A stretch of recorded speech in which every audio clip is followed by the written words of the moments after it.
Employees of Build-A-Bear. What is the weirdest thing a customer has requested?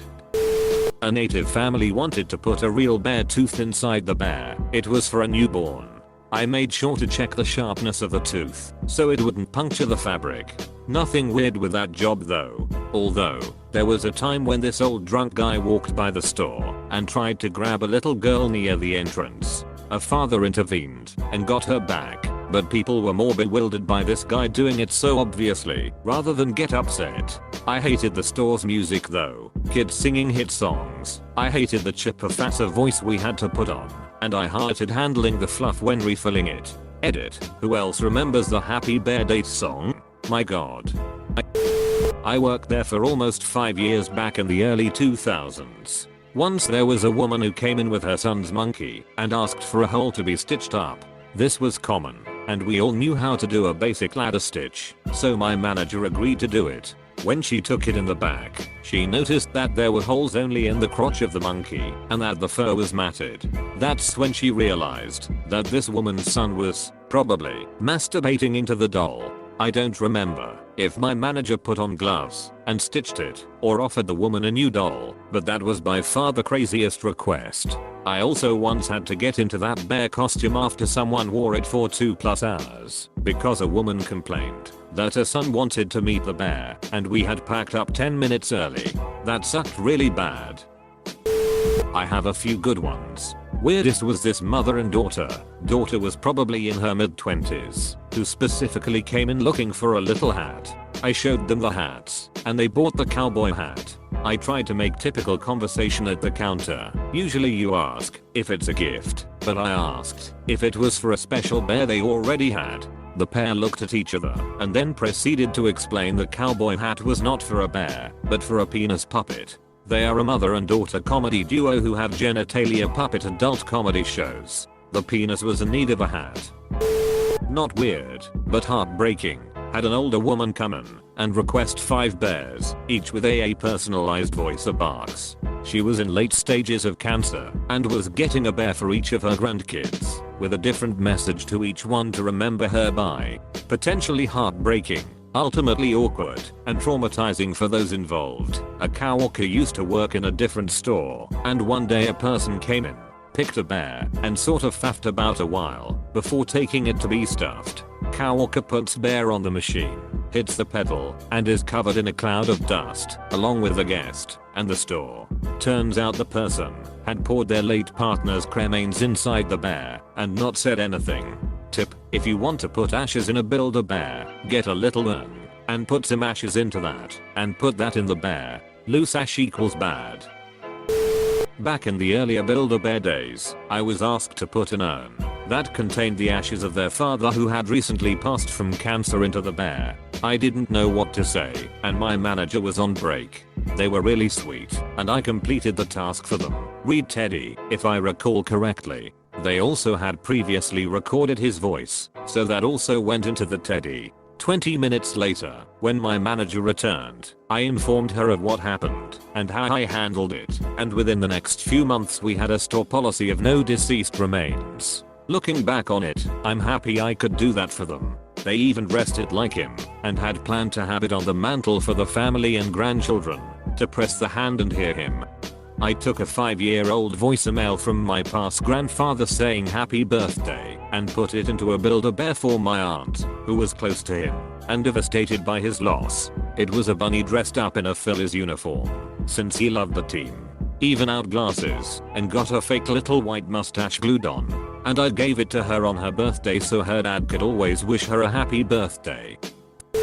I worked at Build-A-Bear for 8 years. It honestly was a pretty great job.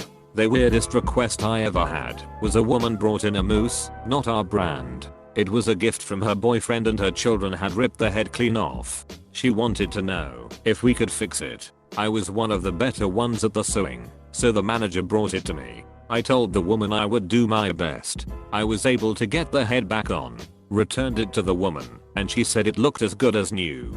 One day we had a kindergarten teacher drag in this huge EIO stuffed animal that the kids love. It had gone flat over the years and smelled and looked just gross. We actually opened it up and refilled it. The smell as the air and stuffing went into it was awful. so did backup, and sent her on her way. We had multiple people come in to put pacifiers in the bear to break their little one of the habit.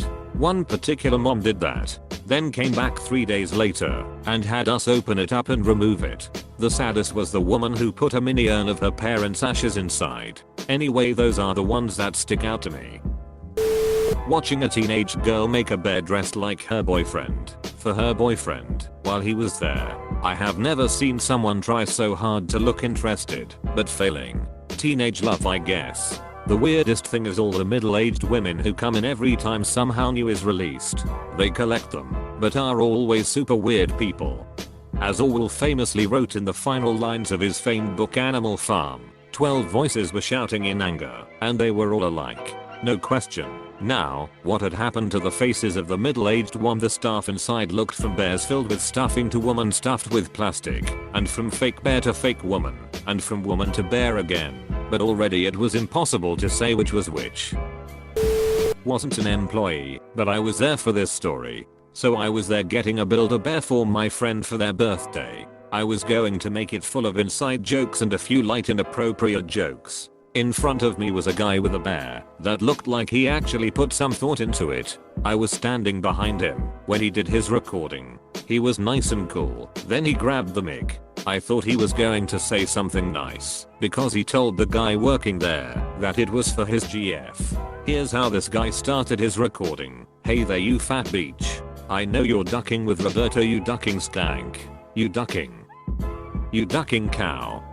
Keep in mind, he's screaming this in a store full of young children. The employee didn't stop him because I assume he was too scared that he would probably rip his throat out if he intervened. Parents scrambling to cover their kids' ears. The guy did this for I think a minute, but it felt like an eternity. After getting his voice box sewn into the bear, he practically skipped out of the store happy as a clam. I know why he did it. I'm sure he planned out a nice date with her, and then he would give her the bear and crush her world. But this guy was yelling at the top of his lungs. When I made a dirty joke, I was at least quiet, so the kids behind me didn't hear. Everyone wanted to kill him, but they were also too scared to stop him. Not really weird, but everyone was speechless in that Build-A-Bear. I never had any weird guest experiences, just weird experiences with the management. I was ultimately fired because I refused to stand outside the store and dance. We were on the lower level of the mall and the manager told me to try to make eye contact with children on the second level and, in so many words, get them to throw a tantrum so the parent would bring them in. I'd been a good employee and the job was otherwise very fun, but I was glad to go. That manager lived and breathed that job and made the whole store very uncomfortable. I was not an employee, but I interviewed. It was a group interview and they asked us all questions. Toward the end they asked us individually if we wanted to sing a song, but stressed we didn't have to. Only employees who sang moved on in the interview process. My girlfriend and her grad school friends made a bear called Catastrophe Bear, and he said everything is awful. Not an employee, but at the one in the mall near me, the employees told me that a lady would come in with her pet monkey that she treated as her child. She used it as a clothing story for the monkey. She also tried to sue the local school district into letting the monkey attend but was unsuccessful. I worked there in high school about 10 years ago now. I guess the weirdest thing, but was very common, was putting dead relatives' recorded voices into stuffed animals. One was for a little girl whose father had died in Iraq. I was definitely crying while I sewed that bear up. Other than that, there were a few bronies that came in for Rainbow Dash. They were always very awkward but nice. I have been censored in my bear's name twice at a Build-A-Bear. One happened when I was 5, one when I was 6. When I was 5 I got a bear who I wanted to name Honey Punch. Shut up, I was 5. The attendant told me no, punch is a bad word, so she forced me to change it to bunch. The same thing happened with the second best next year, albeit different first half of the name. Not Build-A-Bear, but an independent store in a mall that did the same thing. A woman brought her young daughter in to celebrate the little girl's first communication with a spirit. She's become a seer like me. Apostrophe. I worked for them for 2 years a good few years back. I've put sealed ashes of pets inside, voices of dead relatives, my favorite being a girl who wanted her grand's voice in, and we did it using a recording from her phone. Hi, name, just ringing to see how you are, love you, you little CT, sewed pieces of comfort blankets and etc. I worked at BABW for 7 years and I don't know that any requests were super weird. We put recordings of deceased relatives, recordings of fetal heartbeats, pacifiers, and squeakers from dog toys in animals. Okay, that one might be a bit strange, but the rest were usually very sweet and touching moments, and sometimes exciting for the kiddo who was graduating from their pacifier. I did get called a lot of names when the holidays rolled around, and we were out of the holiday animals, no longer an issue, since Maxon retired and everything was produced in ridiculous quantities, instead of limited ones. I was often asked to produce products we didn't have in stock, but that's retail. I think the weirdest experiences were helping kids dress their animals. Some folks have interesting choices in outfits. I remember one little bear left our store in a tank top, unders, and heels, with bows on the ears. Of course, the owner of said bear was a 6-year-old girl, but she stayed within her budget. I actually loved working there, and if I had any free time or ever needed extra money, I'd probably go back. Edit. 2 words. My mom and I are both adults and we both like stuffed animals. My mom wanted a lion from Build-A-Bear a long time ago, and the employee wouldn't let her finish making her look until she made a wish on the heart. The strangest request she probably ever got was, "Stop telling me to make a wish." Edit. For those who are wondering, the woman would not let her continue without doing the heart ceremony, and my mother told her she reserved the right to make a wish later, so we were no longer being held captive by a woman with an unsewn lion. Frankly, if it were me, I would have complained to corporate that being condescending to adults lost them future business. It's a shame, because they do. Many animals where part of the proceeds go to the WWF, including my mom's lion and a wolf I got later from the person I was dating at the time. Sometimes you just wanna get a stuffed animal and support the wild, you know? Oh god, I worked there a lifetime ago, around 2000 or so. I loved that job. One of the weirdest things was when a customer brought a pet's ashes in a little plastic baggie. I was no longer surprised by the ashes thing, but I was really surprised when they asked me to sew the baggie of ashes to the outside of the stuffed cat. I really can't remember if this is 100% true, but I think I passed off that customer to my manager, mostly because I can't sew that well.